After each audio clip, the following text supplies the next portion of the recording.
आज आपण बनवणार आहोत बनाना पॅनकेक्स।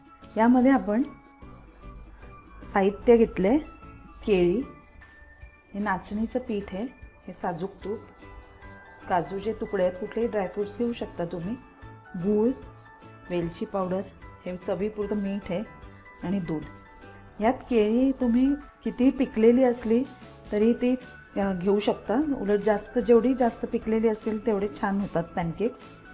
आता आपण कृतीकडे वळूया। आधी आपण ही केळी सोलून घ्यायची आहेत। काही वेळा आपल्याकडे केळी अशीच राहतात आणि काळी पडतात, तर ती केळी अशा प्रकारे तुम्ही जर वापरलीत तर त्याची एक सुंदर डिश होऊ शकते। आता आपण ही केळी थोडी मॅश करून घ्यायची आहेत।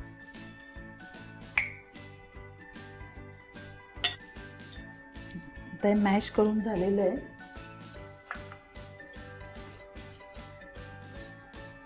यामध्ये आपण हे नाचणीचं पीठ घालणार आहोत।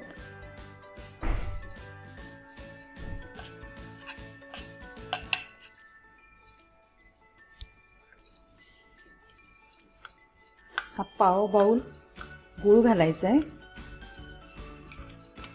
कारण पिकलेली केळी जास्त गोड असतात, त्यामुळे गूळ थोडा कमीच घालायचा। किंचित चवीपुरतं मीठ घालायचं, जास्त नाही घालायचं।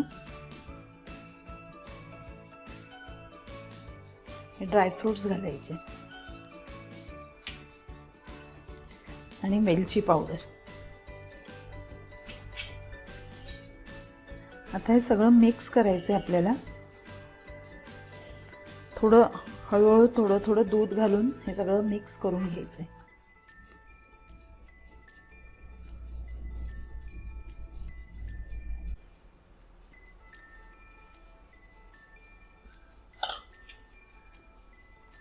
हे व्यवस्थित सगळ्या गुठळ्या मोडून घ्यायच्या आहेत। आता आपलं मिश्रण तयार आहे। व्यवस्थित आपण पॅनकेक्स करायला घ्यायचे आहेत। इथे मी पॅन तापत ठेवलाय, गॅस लो ठेवायचा आहे। त्यात आपण तूप घालूया, साजूक तूप घालायचं।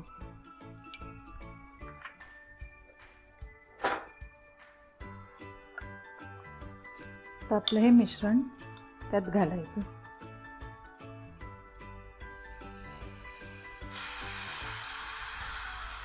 जास्त पातळ नाही करायचं।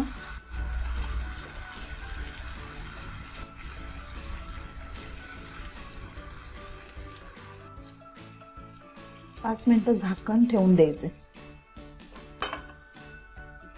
5 मिनिटं झाली आहेत, आपण झाकण काढून ठेवूया।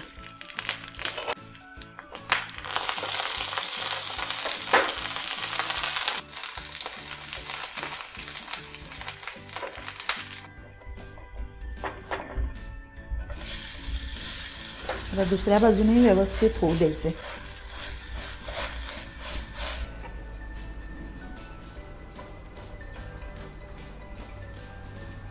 दुसऱ्या बाजूने ते व्यवस्थित झालेलं आहे, आपण काढून घेऊया।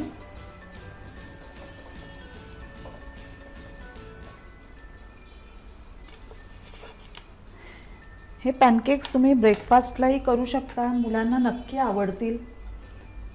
करून बघा नक्की। आवडल्यास लाईक करा, शेअर करा आणि माझे चॅनलला सबस्क्राईब केलं नसेल तर सबस्क्राईब करा। आपले पॅनकेक्स तयार आहेत। हे सर्व करताना त्यावर मध घालून सर्व करायचे।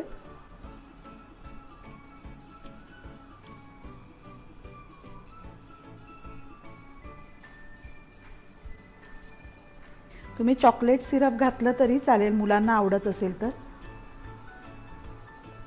आणि वरून ड्रायफ्रुट्स घालायचे।